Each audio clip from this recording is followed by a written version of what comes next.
Let me cut you off there. The rest of it saying pretty much the same thing.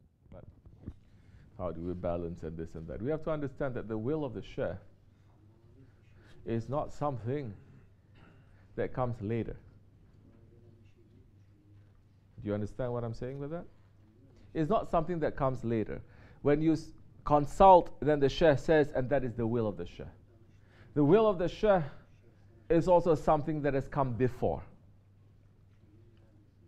You have a question, you have an issue, you know what the will of your Shaykh is on that. Now you're going to check your connection. If you don't know, your connection is very loose. Tighten that connection. If that connection is tightened, even when you're thinking about that problem, you understand what is the will of your Shaykh there. Maybe it's not too clear, but you understand generally what it is. And the will of the Shaykh is even before that, which means you have to be in Sohbet, because the situation that you are in now, the question is linked to another situation and another question that has happened, and that is linked to another question, another situation that has happened. Maybe not to you, maybe to others, but it comes. Nothing comes out of just like that, the blue. So you're asking, should we use our intelligence and logical thinking?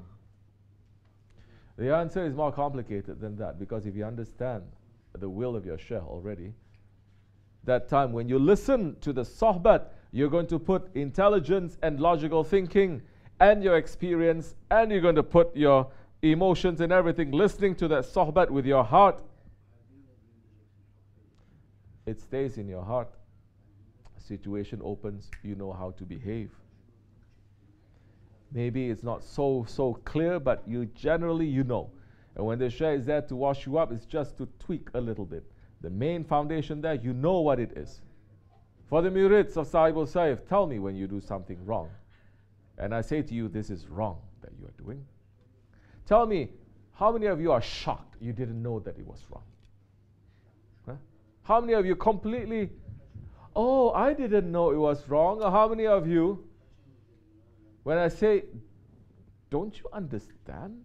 Didn't you know? Isn't this wrong? You just bow down your head and say, yes, I know it's wrong. I should have known. That means you already know. But what is stopping you now from knowing? Shaitan. Because what is Shaitan making you to do? To rush. To rush. Not to have any sabr. Just go ahead. Just do it. Not to think, not to reflect. Because the consultation with the Shaykh now, when you can speak by the tongue, of course. But how many of you, when you sit in front of Shaykh Efendi, how many of us, myself included, when to ask a question, we already know the answer. Because you're really looking, you're really hearing, you're really listening, we already know the answer. When we want to find the answer. And how many of us, when we've done something wrong, we go to his presence and we already know what the answer is to.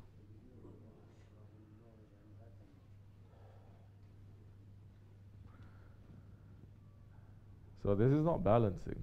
This is not, oh, logical thinking, shaitan. No. This is like what we're talking about, Hajj and Ramadan. Everything is linked. Everything is connected one to the other. Same thing to consultation with the Shaykh. Everything is connected one to another. Now, if there are normal everyday things that you need to consult, that is completely different now. But even those things now, you know what the Shaykh is going to be. What are you going to do now? You're going to try to think. Your connection is tight. You're listening to the Sohbets. Or you have a situation. You sit and you think, where is your heart now going to fall heavily on? You're saying, Madad, where is your heart now going to fall heavily on? You think and you consider so many different angles and you say, I think I should do it, but I don't know. Let me consult. New style, murids, they pray istikhara. You can pray, I'm not going to stop you. It's like the person who says, I want to find the answers in the Quran. Go find the answers in the Quran. Can you read the Quran? You think reading the Quran is just alif lam mim zalikal kitabula, that is just reading the Quran? All the answers from pre-eternity to post-eternity is in the Quran. Read now. That means what? You don't know how to read. So many that pray istikhara, they don't know how to read the signs, and they make the wrong decision. You have a representative of the Prophet ﷺ there. You ask and you consult. Why can't they be clear? So many times also, if they are clear and they tell you do this like this, because they know you are going to disobey. If they say do this like this, they place a direct order, command to you, and they know that you're going to disobey. When you disobey, you're going to get double smack. So they don't give it to you as an order. They say as you like, do whatever you want. Sometimes they say, as you like, it's okay to do if you want. Because you intend to do something good. But if they give an order for you to do something good, you're going to get less blessings. Because you're just following an order. It is not coming from your heart. Completely, 100%. Just by yourself. So they don't want to prevent that blessing reaching to you too. So they say, inshallah, we keep it like that. But all of that is what? Keeping, if you have connection to the shaykh. If you have connection to the shaykh, you will understand. You will think, you will understand. So many of you, you're not thinking, you're not understanding, you're not watching. You're not understanding. That's why we say our shaykh is our qibla. Because we sit, we look, and we try to understand at that time. Because if you're not going to understand from his tongue what he says, when you put your ego there, you're not going to understand from his tongue. How are you going to understand from his heart?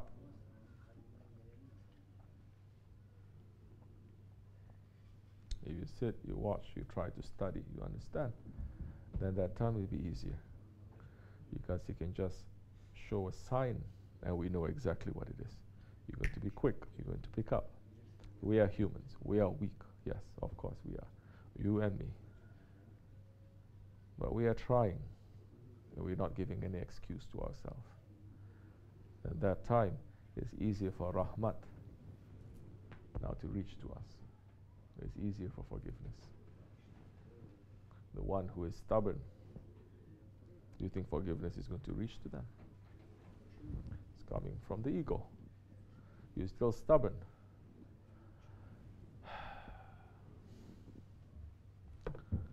Only the fire is going to remove that.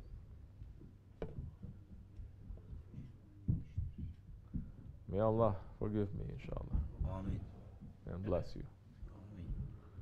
So, don't be stubborn. And watch yourself. Think as much as you can. If you cannot think and you're still stuck somewhere, then that time, speak to it, to your shaykh. It depends on your connection, like I said. It depends on your station also. Some people, the shaykh says, consult with me for everything. Some people, they consult, the shaykh says, why are you consulting with me? Don't you know this already? You're supposed to know this already. Don't waste my time, because there are other things that I'm going to teach you. You understand? May Allah forgive me and bless you for the sake of our Shaykh. Al-Fatiha. Amen.